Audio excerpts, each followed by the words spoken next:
Game week is here, Eddie Garrison. We are back. Colts Corner with myself, Kevin Bowen, Wednesday, September 3rd. Again, we will follow kind of that normal regular season schedule, hopefully late Monday morning, Wednesday afternoon. And, this week, pretty much the sole preview podcast will be right here. Coming at you on this week one. Colts a slight favorite inside of their own building coming up here on Sunday afternoon. Go over a little bit of the regular season depth chart. That always, I think, involves maybe a couple of interesting takeaways, Miami Dolphins notes, and some Twitter questions as well. Mr. Garrison, welcome to the 2025 NFL season. A freaking men, Kevin. A freaking men. We made it. We did. We made it. Quite the offseason that it was for the Colts, and here they are, 7.5, the over-under on wins. We know all the big picture stuff, and they will have a different starting quarterback, of course, coming up here in week one. So a lot to get into, and again, about a handful, half dozen Twitter questions as well. Let's start, KB, with the depth chart, the first official depth chart for the official or unofficial, by the way, for the upcoming season. I always call it official because they're sending it out, but, I guess it's not total gospel. It's not like you're going to adhere to every little bit of it. I guess I'll start, Eddie, of the or designation behind Jonathan Taylor. A lot of people I think are curious about, okay, where is Tyler Goodson health-wise? I just left Colts practice. They look about as healthy as I've ever seen them, frankly, heading into a game. I don't know if anybody will be listed on the injury report. Goodson was practicing. So, does that mean he is the backup? I think when healthy, he probably emerged into that role. DJ Giddens, though, as a rookie, how much do you want on his plate? And then, if you look at last year, they gave Jonathan Taylor a heavy workload, particularly late in the season. He carried the ball a ton late in the year. You go to wideout, as you would expect, Pittman and Pearson down to the starters. How much does A.D. Mitchell play when everyone's healthy? He was around a 15-ish snap guy last year when everyone was healthy. Is that going to be the same weekly plan for him? Very interested in that. You flip over to defense. Joe Bocci is listed as the starter, so that's a flip from what we saw in training camp when Cam McGrone was the starter next to Zaire Franklin. So it'll be Bocci. And again, Franklin yet to take an 11-on-11 rep in a preseason game, and really probably limited 11-on-11 reps throughout camp for him. So I will be curious, how much does Miami try to test those linebackers? Devon Achane is quite the dynamic back. Do they get any isolated matchups on those linebackers come Sunday? Ollie Gordon is a name to watch as well. Right. I know a lot of people are intrigued by him. And then you go to the secondary. I mean, Xavier Howard has been a starter since the day he was signed, August 18th. And it looks like he will again be a starter coming up on Sunday. And same thing applies. He hasn't played football in a year. How does the former team of his try to test him in that area? We didn't watch a ton of practice when Howard was there, but I can think of one rep where Alec Pierce was lined up one-on-one with him, and I think you know how that story probably went. It was Pierce with the easy cook of Howard. So is Mike McDaniel trying to get some isolated moments on Howard with Tyreek Hill, with Jalen Waddle, et cetera, et cetera. So those are a couple other takeaways I had. Again, 1075thefan.com. A few more on that front.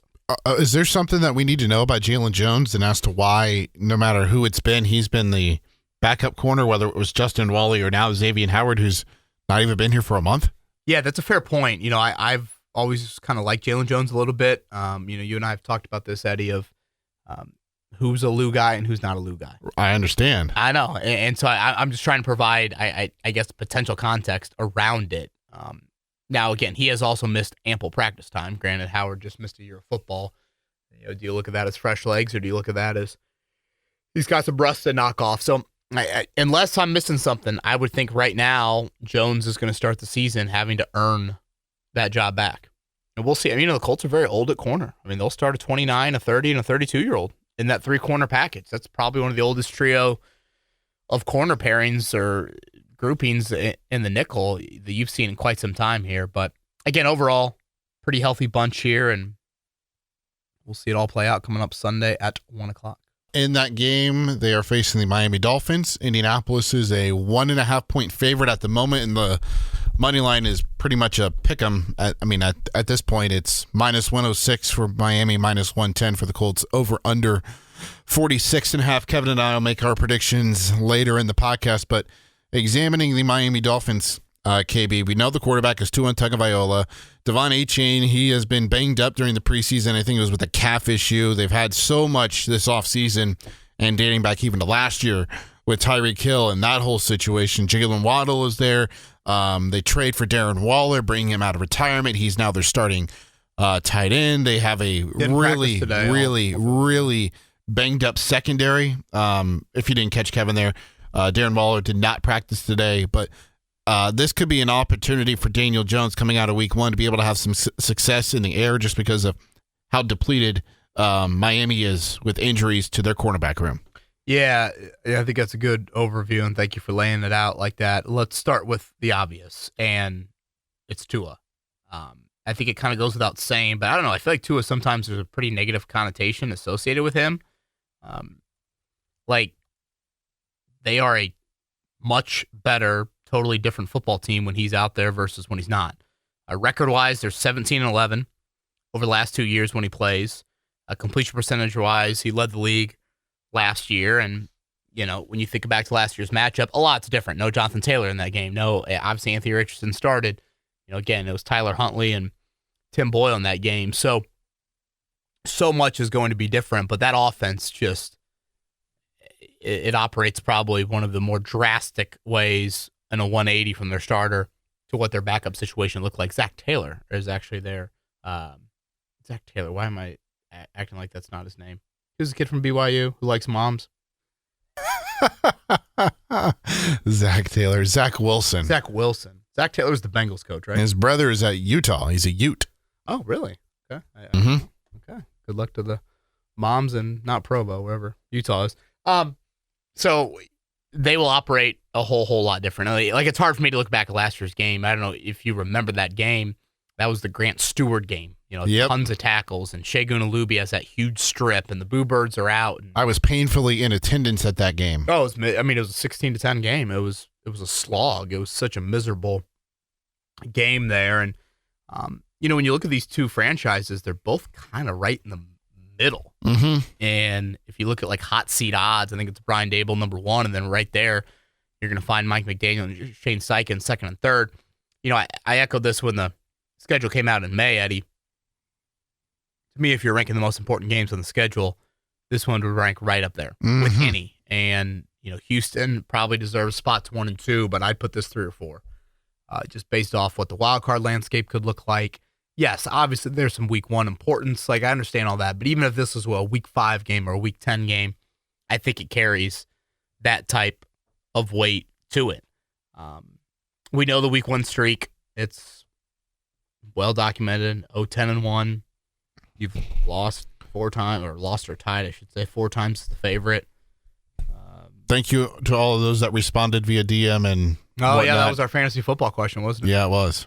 Yeah, 6 of the 11 games decided by 1 score. So age-old, it kind of goes without saying there. A little bit of a sneaky item, Eddie, for Sunday. Both teams, I think, have place kicker questions.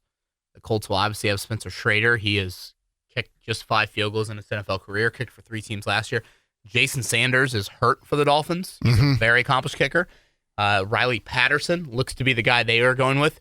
He also kicked for 3 teams last year, 4 of 7 in those appearances. So definitely some 4th down questions. I'm curious how both quarterbacks, or I should say both play callers, will handle that. Obviously, you'll get a lot of Jim Irsay tribute inside the stadium for him going to the Ring of Honor. I believe everybody in attendance gets the For the Boss shirts there for Jim Irsay. And I guess you got to go over to the Daniel Jones side of it, Eddie. It's, the thought from Shane Steichen today is, with Daniel Jones, stay steady, find completions, stay on track, don't make bad plays worse. Know how to throw it, know when to throw it, and know where to throw it. Yep. That's the thought process there. And, I've got scar tissue from watching it unfold on Sunday night, and I don't know if it's exactly apples to apples But Eddie, I always find a very fine balance in trying to be conservative as a passing offense and being too horizontal. And I think if you watch Notre Dame play football on Sunday night, they were way too horizontal. Mm-hmm. And at some point, your singles and your attempt to try to get an infield single or a bunt single, it adds up in you not being able to move it methodically all night long. Can you carve out 3, 4, 5, 80-yard drives across 10 plays? Mm-hmm. That's difficult to do, but right now, that's kind of the goal for the Colts here. And, you were at training camp enough. I don't think, nothing is going to wow you from a Daniel Jones standpoint. Right. The wow throws are kind of the nerdy, hey, did you see him hit Tyler Warren in stride? Did you see that RPO timing to Michael Pittman Jr.? Like, it's going to be those things that will fall into that category here. So here we go. 1st and 10 becoming 2nd and 2. I guess a couple Jones questions I have, Eddie, is this. How will his legs be used? Mm-hmm. In 2022 is a huge weapon. How will they be used? Because I do think he has that ability. We just haven't seen as much in the last 2 years. And then how much will they use tempo? They have been a very tempo usage team under Shane Steichen. They love to use it after big plays. Honestly, Steichen, I think, catches the opponent off guard quite often with the use of tempo. Yeah. And also just the sneaky timeouts he makes you take. Those sorts of things. I think Steichen, frankly, I think he absolutely loves that stuff. And they've been really good in that area. So those are some Jones things to keep an eye on. There was part of me, and it was kind of an awkward interaction in the locker room today where we're waiting for Jones to talk to the media. Zaire Franklin's chatting with the media. Next thing you know, Jones walks in, and, naturally, people gravitate towards a quarterback, even though it's quite the boring experience, frankly, listening to Daniel Jones chat. But, here I am going from Zaire Franklin's locker to Daniel Jones' locker, and I thought to myself for a second, remember when Zaire Franklin said on his podcast last year he wanted to play Daniel Jones? You remember that? Yeah. Like, and I forget exactly how nice callback went with EJ Speed, but it's like, can't we play the Giants?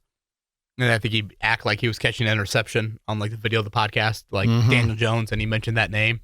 I'm like, wow. And now here these two dudes are captains together on the same football team. Wild, isn't it? And he kind of like called him out last year. So I guess that's NFL life. But yeah, that's kind of Dolphins notes. Defensively, Eddie, they're very different in the front seven. I shouldn't say very different, but like Jalen Phillips didn't play in last year's game. Chop Robinson was a very impressive rookie last year for them. Right. High draft pick, Bradley Chubb, Matthew Judon, they signed a couple weeks ago. Kenneth Grant, I know this might sound crazy to some people, but if Kenneth Grant was on the board, I believe he was taken just before the Colts. I think you might have Tyler Warren in a different uniform. Really? I think the Colts were that high on Kenneth Grant there. Big dude out of Maryville. That would be the region for those unfamiliar with the state of Indiana. And by the region, I should mean that's like Northwest Indiana. Played at Michigan there, so he's a big body for the Dolphins. We'll see how effective he can be early in his career out of Michigan. And, of course, Micah Fitzpatrick. That was a big trade in the offseason for Jalen Ramsey. A lot of uncertainty at corner, as you mentioned, Eddie. We've seen Micah make some big plays against the Colts before. What's kind of left in the tank for him? Yeah, their cornerbacks are Jalen Phillips, Jack Jones, and then how about this? I love this name, Storm Duck. That's such an awesome name. Storm Duck. Gosh. You want to take a guess on where he played his college ball? Did he play at Oregon? No. Did he play at St. John's? No. Red Storm? No. I got nothing. In the Midwest. Storm Duck. He played at Illinois. Ooh, no. Louisville. Played at Louisville. Okay. One thing to note, too, as you were rattling off those secondary guys, Juju Brents is with the Dolphins. Yeah. Now, he's listed a little lower on the depth chart, but I'll be curious if he's dressing and yeah, he's behind Rasul Douglas. How much he plays, if at all, coming up on Sunday. You did mention their D-line. I want to talk about their O-line because I think this will be a good test for that Colts defensive line to see how disruptive they can be because they've got two new faces. I'm not even try to say who their starting left guard is because it's one of those Hawaiian names, Kevin. And unless I hear how it's pronounced, I can't pronounce it. He was a second-round pick for them this past draft. James Daniels. Jonah, right? Yes, Jonah S. And then James Daniels, they signed him in free agency. And then Patrick Paul as a second-year player. He was also a former second-round pick for the Dolphins a year ago. So a lot of youth and inexperience up front for this Dolphins crew. Can the Colts capitalize on that? Vital. I think is going to be the biggest part of this game. Yeah, vital to win that area because that disrupts Tua's timing. And I think he's right up there with any quarterback in the league in terms of timing and rhythm. And obviously there's been a lot of talk in Miami for those unfamiliar with the deep ball and him and Tyreek on the same page and all of that. So there are a lot of storylines to this matchup. And the spread right now is, like you said, pretty close to a pick 'em. The Colts are a slight favorite in this one. And Miami's got the long playoff drought. So it'll be a fun one on Sunday. This is a must-win game for both of these squads. And we've got a ton of Twitter questions to get to, including some from last week. So you ready for them, Kev? Let's do it, brother. Starting with Vince. He wants to know if you can think of a year of Colts football with less buzz around it than this season. As a lifelong fan, Vince is thinking 1997, which was the year prior to Peyton Manning. That would be the last year the Colts had zero buzz. Yeah, it's interesting, Vince, you bring up 97. Eddie, I don't know if I shared this on the podcast, but I said at one of our morning shows from Grand Park during training camp, I said to James Boyd, I can't recall the last time as a franchise, and this will be my 15th year covering the Colts, the last time the three pillars have all faced such serious question marks. And the three pillars of an organization to me, GM, head coach, and quarterback. I think you have that right now with Chris Bauer, Shane Steichen, and Anthony Richardson.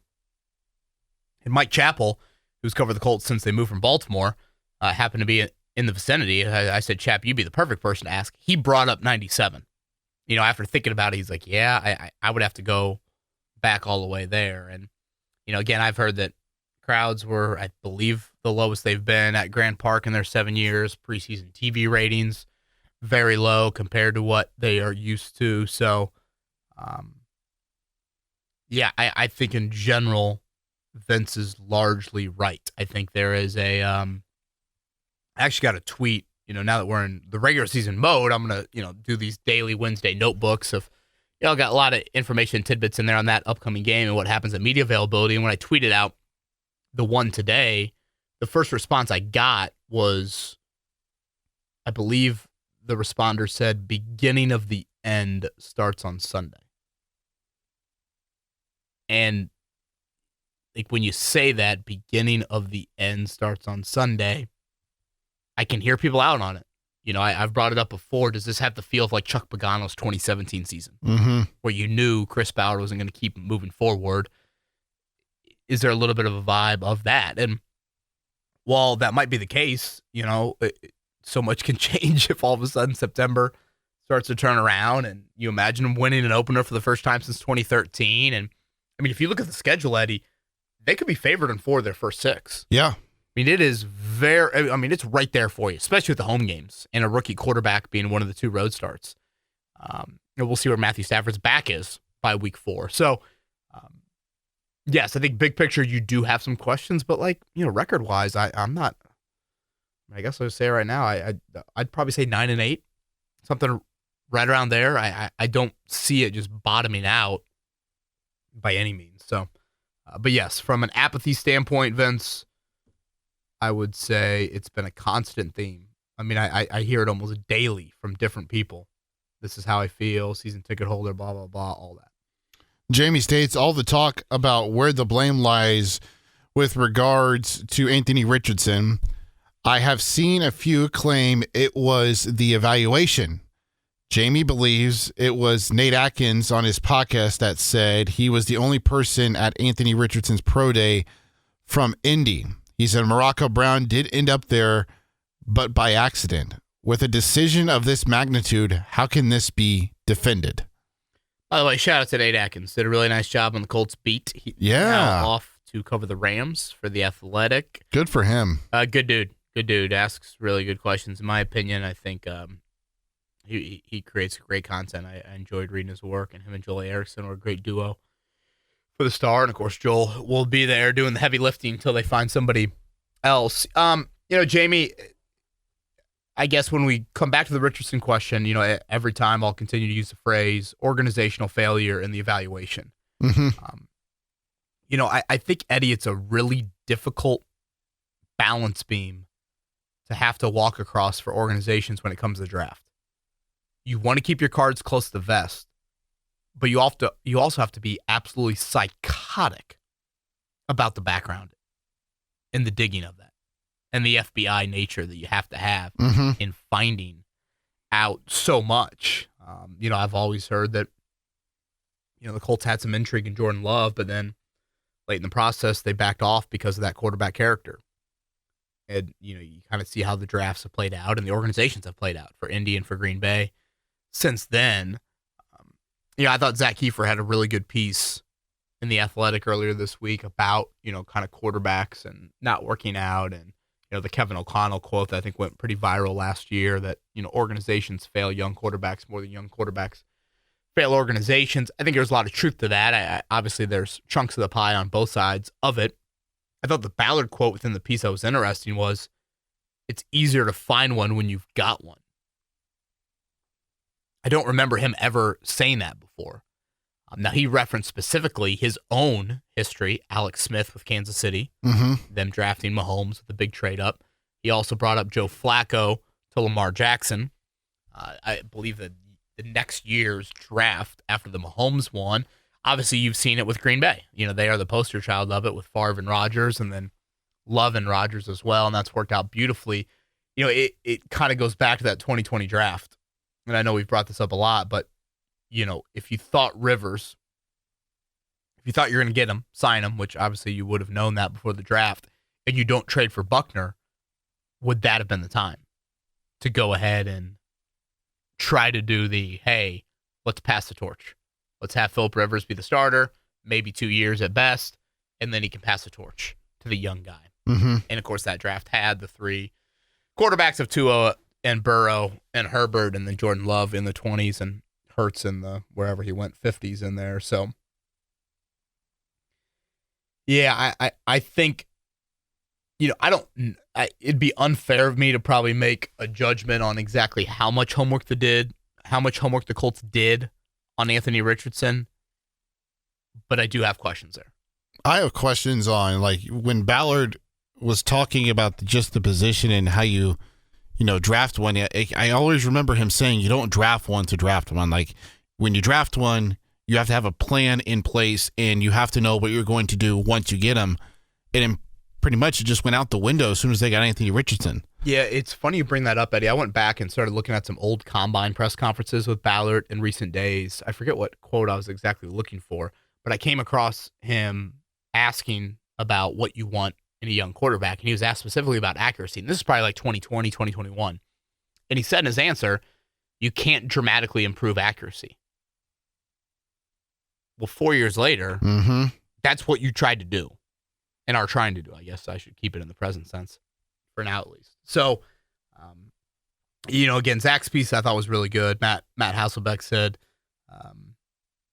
he used the analogy of scouts and coaches when it comes to the draft and quarterbacks is kind of like builders and realtors. They're in the same business, but they don't always get along or they don't always have the same sort of objectives. They're looking for different things. And that can be said, I think, at times for scouts and coaches. Now, I don't think that applies to Richardson. I think Shane Steichen was a huge Richardson believer, but it is interesting just kind of thinking back on all of that. Next up is Dan, and Dan has a question about Daniel Jones. Dan states Daniel Jones could go 17-0, win the MVP this season, and Dan would still want nothing to do with him after the year. Dan personally expects a top 10 pick to come next draft for the Indianapolis Colts. He can't remember a time where the collective fan base had this much hatred and disappointment going into a season. My love and trust with this organization is at an all-time low. Is there any reason to really watch this upcoming dumpster fire other than hoping for Anthony Richardson's redemption arc? Yeah, Dan, it's it's been a while since I think this much pent-up frustration from the fan base. And it is teetering on one of those years of is this the Nate Bjorkgren year to get to Rick Carlisle? Is it one more year of Mike Woodson to get to Darren DeVries? Is it, those sorts of years, I guess. Brian Kelly to get to Marcus Freeman. Well, that'd be unfair of labeling Brian Kelly like that. But, one more year of Charlie Weiss, I guess, to get to Brian Kelly is probably the better way to put it. But does it have that feel? And look, I think when I say pent-up frustration, the lack of real January football, Ballard getting the 9th year, another quarterback not working out. Seemingly every time Shane Steichen speaks, I get a tweet of somebody saying they'd rather listen to Charlie Brown's teacher than listen to Steichen in a presser. Like, it's just all of it just snowballs and avalanches. And again, you can change the tune, at least in the immediacy, with getting off to a good start. Like 4-2 is right there on paper if you look at the schedule. But if for some reason it does not go like that, I mean, yeah, it could turn in a hurry, and Carlos Gordon could have a huge decision to make very early. And I'm not married to like a tangible result will decide these guys in their futures. I will not. I mean, unless something changes based off what, until I hear, I don't think it's as black and white as like, if they make the playoffs, they are safe. I'm not ready to say that. And again, NFL season,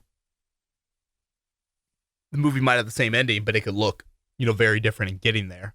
And I do think it's important to kind of view it in that light there. I mean, if you look at the Pacers purely from their win-loss total in the first couple Carlisle years here, last couple of years, you wouldn't necessarily act like those are great seasons, but they were clearly on.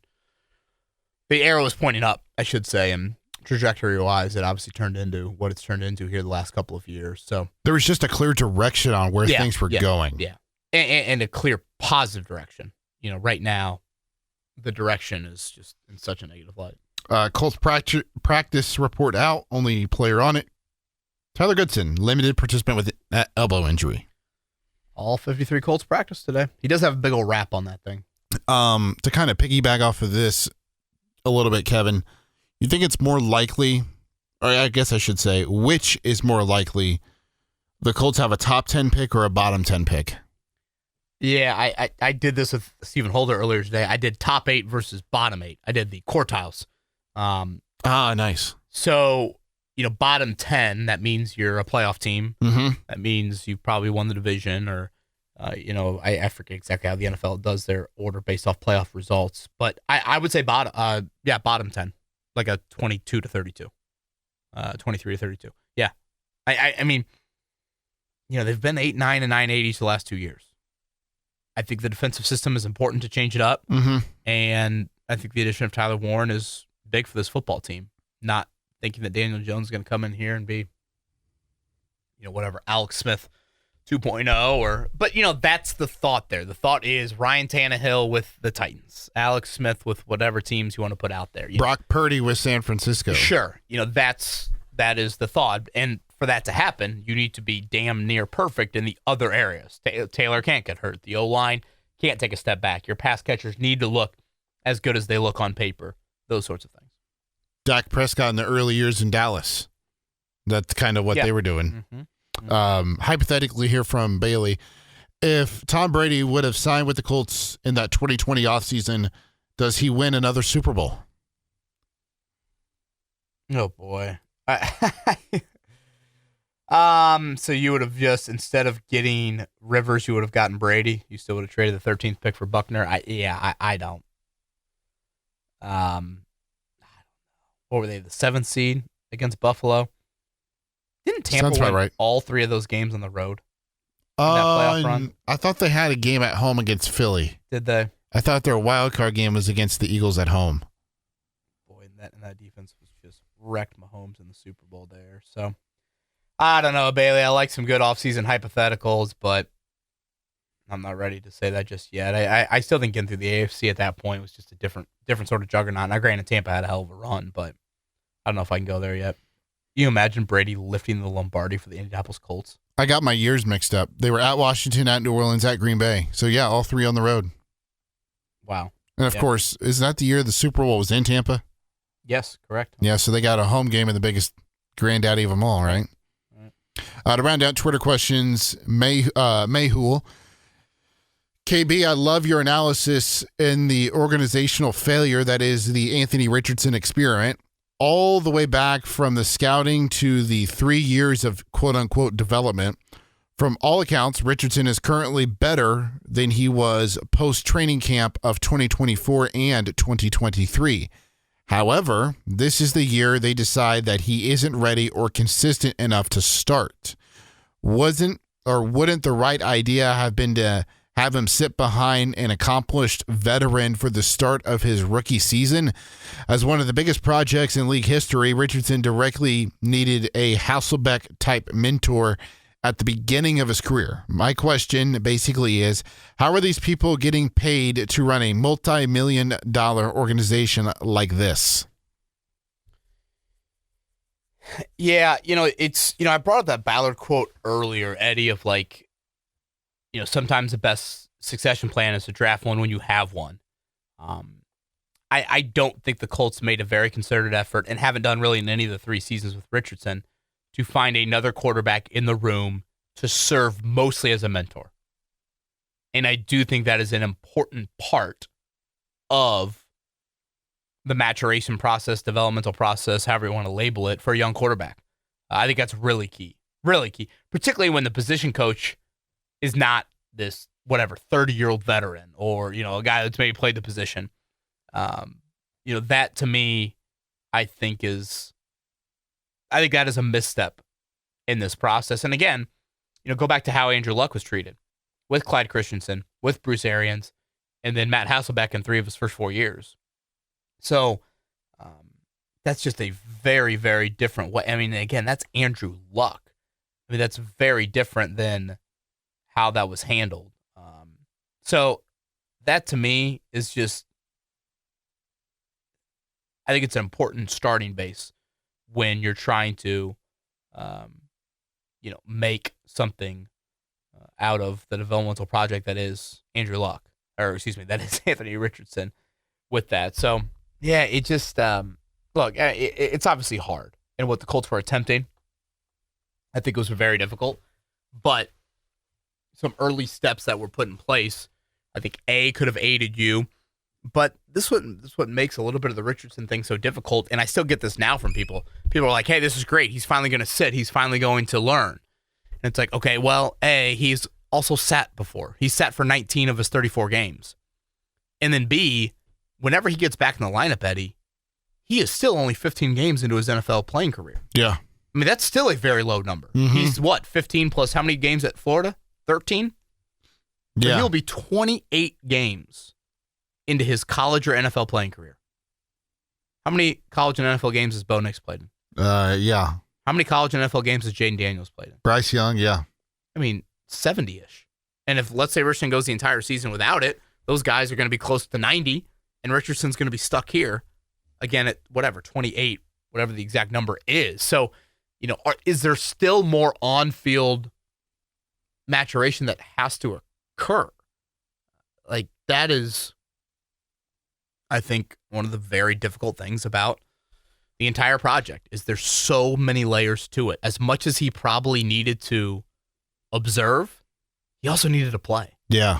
And we are still, like, everything that has happened to Richardson in the last 12 months, we still really haven't gotten to Chris Ballard's biggest concern exiting last season. Mm-hmm. Can he stay healthy? Yeah. Now, sure, he missed some time in the spring for shoulder soreness, and obviously he got knocked out of the Baltimore game. Didn't miss any practice time, but still, like, that still is the question of, like, let's say he goes back in there. Let's say Jones gets finally gets benched after Thanksgiving. Yep. And Richardson plays the final 5 games, and 4 of the final 5 look really good, and you miss the playoffs by a game or 2. Mm-hmm. What do? Do you hand him the starting keys for 2026? Does the new regime come in and make that call? Is there a new regime? Like, all of these sorts of things that apply to it. So,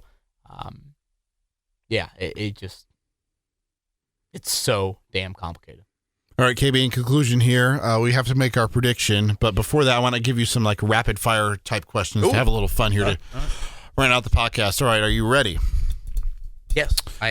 Who is going to be the surprising team this year? Think like the Denver Broncos or the Washington Commanders of a year ago. Who's going to be that team this year? That's a good question. I kind of like Atlanta. Would they qualify? I don't know. Are they too good? How bad do I have to go here? I mean, I said the New England Patriots. I think Atlanta. I mean, Drake May, I do think showed a lot of promise last year. The AFC, I just think it's hard to really. And that division, too, could be up for grabs for second. I'm going to go with Atlanta. I think their playoff drought is pretty long as well. Team that was good last year that will not be good this year. I'm nervous about the Lions losing both coordinators. Even though they promoted 2 guys within, you're still worried? Yeah. And then a team that's going to have a dumpster fire season. Think of like, where everything's gone wrong. Like Gosh, the Colts. I really hope it's the Cowboys. Okay, I have to take them off the board because that is like the proverbial answer here. The clear favorite. I hope it's the Bears. I hate the Bears. I'll go Bengals. Really? Even though I have Joe Burrow like on some fantasy teams, I just for some reason think if it blows up, it's really gonna blow up. Like it feels like it's all ticking. Burrow, Chase, Hendrickson, Higgins, Zach Taylor. Like, does he have job security? Does he not have job security? Like, talk about a coach that could be on the hot seat. They did the fire the coordinator thing, but kept the head coach. Is that going to continue there? I will go Colts 20. I'll go 23-20 Colts. I'll go Dolphins 23-20. And to wrap up the fire quiz here, KB, which player benefits the most from Daniel Jones starting? Josh Downs or Tyler Warren? Yeah, I mean, those are the two definite answers. I guess that's really who benefits more. I mean, we got a fantasy draft tonight. I wanted to take Warren early in all these fantasy drafts, but he has gone early in pretty much all these. So yeah, he's soaring up those boards. I will say Warren, and I think they will use Warren in some short yardage ways that look very similar to how Penn State used him, very creatively. KB, enjoy being back inside Lucas Oil Stadium for some real football on Sunday. Colts Corner with Kevin Bowen. That was Eddie Garrison. I'm Kevin Bowen. We'll talk to you late Monday morning. NFL season is here.